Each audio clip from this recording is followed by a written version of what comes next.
السلام علیکم دوستو، اسلام انفو کی طرف سے میں آپ سے مخاطب ہوں اور آج سے ہم ایک کتاب شروع کر رہے ہیں۔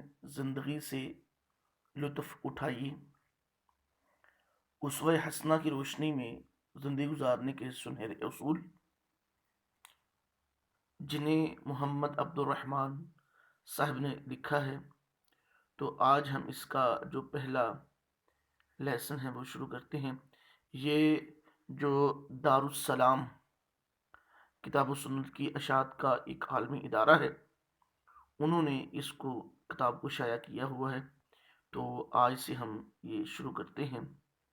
اس کا جو پہلا سبق ہے، اور یہ اس لیے شروع کی جا رہی ہے کہ جو سامعین ہیں وہ قرآن و حدیث کی روشنی میں اس کتاب کو سنیں اور اس پر عمل کریں۔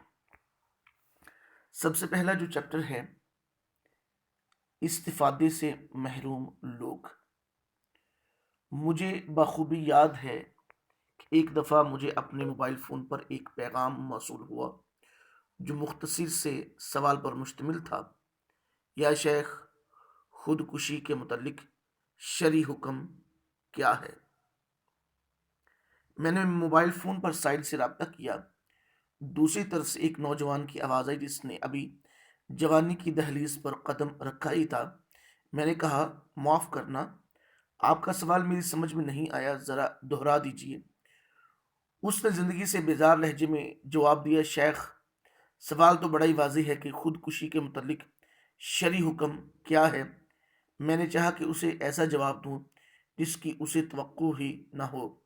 میں ہنسا اور بولا: پسندیدہ ہے کیا وہ چلایا؟ میں نے پوچھا: کیا ہم یہ طے کرنے میں آپ کا ہاتھ بٹائیں کہ اب خودکشی کے لیے کون سا طریقہ استعمال کرنا چاہیے؟ نوجوان چپ رہا۔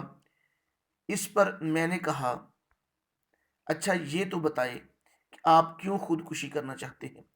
وہ بولا: کیوں، مجھے کوئی ملازمت نہیں ملتی، لوگ مجھے پسند نہیں کرتے، دراصل میں ایک ناکام انسان ہوں۔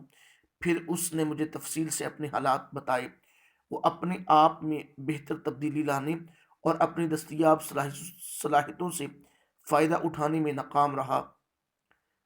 حقیقت یہ ہے کہ ہم میں سے بیشتر افراد کو یہ مسئلہ درپیش پیش ہے۔ سوال یہ ہے کہ آخر انسان اپنے آپ کو اس قدر گھٹیا کیوں تصور کر لیتا ہے؟ وہ پہاڑ کی چوٹی پر کھڑے لوگوں کو ہی کیوں تاکتا رہتا ہے؟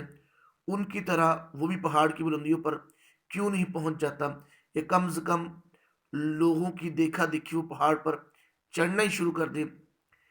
جو کوہ پمائی سے گھبراتا رہتا ہے وہ ہمیشہ گڑھوں میں زندگی بسر کرتا ہے۔ یہ شعر کا جو ترجمہ تھا وہ میں نے پڑھ دیا ہے۔ کیا آپ جانتے ہیں کہ کون آدمی اس کتاب سے، ان اصولوں پر لکھی گئی کسی بھی کتاب سے کبھی استفادہ نہیں کر سکتا؟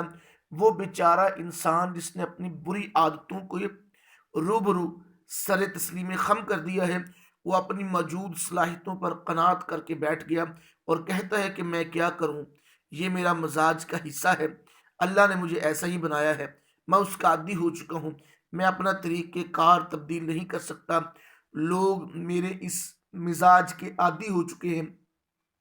اگر آپ کہیں کہ میں خالد جیسی تقریر کرنے لگوں یا احمد جیسا خوش باش نظر آؤں، یہ جواد کے مانند لوگوں کا پیارا بن جاؤں، تو یہ محال ہے، وغیرہ وغیرہ اس میں مثالیں ہیں۔ تو انسان اپنی زندگی میں دیکھ سکتا ہے، اپنے دوست احباب کو، رشتہ داروں کو، جو نوجوان ابھی تعلیم حاصل کر رہے ہیں اپنی کلاس میں، کہ ہر نوجوان، ہر طالب علم، اس کی جدا جدا خصوصیات ہیں، جدا جدا شکلیں ہیں، جدا جدا ذہانت ہے، جدا جدا جدا سوچنے کے انداز ہیں۔ تو یہ ایک انسان اپنی پوری زندگی میں دیکھ سکتا ہے۔ ہمیں ایک دوسرے کے جیسا بننے کی ضرورت نہیں، بلکہ جو اللہ نے ہم میں صلاحیت رکھی ہے، ہمیں اس صلاحیت کو فالو کرتے ہوئے اپنی زندگی کو گزارنا چاہیے۔ کتاب کو آگے بڑھاتے ہیں۔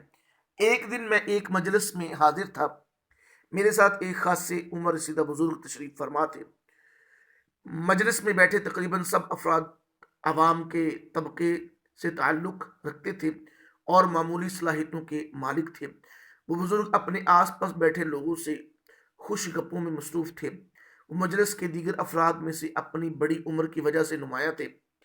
اس کے علاوہ ان میں ایسی کوئی خاص بات یا غیر معمولی صلاحیت نہیں تھی۔ میں نے وہاں ایک مختصر سی تقریر کی جس میں شیخ عبدالعزیز بن باز کے ایک فتوے کا ذکر کیا۔ جب میں نے اپنی بات کر چکا تو بڑے میاں فخری لہجے مجھ سے مخاطب ہوئے اور فرمایا کہ ابن باز ہم جماعت تھے۔ آج سے 40 سال قبل ہم مسجد میں شیخ محمد بن ابراہیم کے پاس اکٹھے پڑھا کرتے تھے۔ میں حیران ہو کر ان کی طرف دیکھنے لگا۔ یہ خبر سنا کر مارے خوشی کے ان کے چہرے کی دھاریاں دھمک رہی تھی۔ وہ اس بات پر بے حد مسرور تھے کہ انہیں کسی زمانے میں ایک کامیاب انسان کی صحبت حاصل رہی ہے، جبکہ میں دل ہی دل میں انہیں ملامت کر رہا تھا کہ اے لاچار آدمی، تم بھی ابن باز کی طرح کامیاب کیوں نہ ہو سکے؟ تمہیں تو راستے کا بھی علم تھا، پھر تم نے اپنا سفر جاری کیوں نہ رکھا؟ ایسا کیوں ہے کہ ابن باز وفات پائیں تو ممبر و محراب ان پر روئیں، لائبریریاں آنسو بہائیں اور ایک زمانہ ان کی فراق پر نوحے کناں نظر آئے، اور جب تمہیں موت آئے تو شاید تم پر کوئی رونے والا بھی نہ ہو، اور اگر کوئی روئے بھی تو زیادہ سے زیادہ دل کی جوئی کی خاطر یا رسم دنیا کے طور پر۔ ہم میں سے ہر ایک کبھی نہ کبھی یہ ضرور کہتا ہے کہ میں فلاں بڑے آدمی کو جانتا ہوں، یا میں فلاں کا ہم جماعت رہا ہوں، یا فلاں کے ساتھ میری مجلسیں جمع کرتی تھی۔ ان باتوں پر ناز نہیں کرنا چاہیے۔ فخر کی بات صرف یہ ہے کہ آپ بھی اسی بلندی پر پہنچے جس پر وہ فائز ہوئے ہیں۔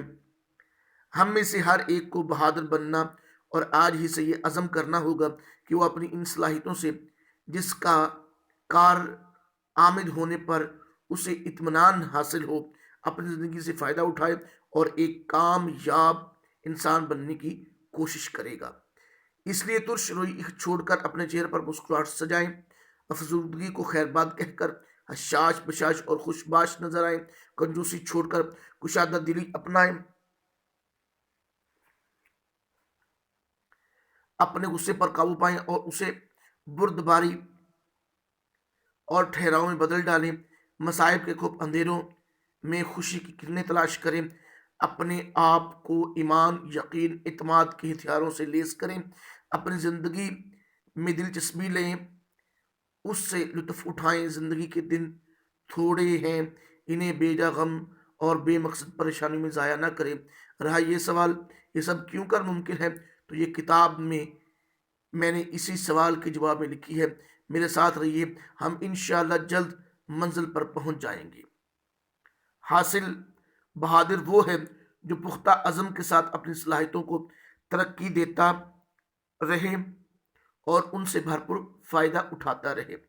انشاءاللہ اگلا جو اس کی قسط ہوگی، اگلا جو لیسن ہے، آئندہ ہم کیا سیکھیں گے، اس کے عنوان سے ہوگی انشاءاللہ۔ تو ہمارا جو چینل ہے اسلام انفو، اس کو آپ سبسکرائب کریں۔ انشاءاللہ یہ سلسلہ چلتا رہے گا۔ السلام علیکم ورحمۃ اللہ وبرکاتہ۔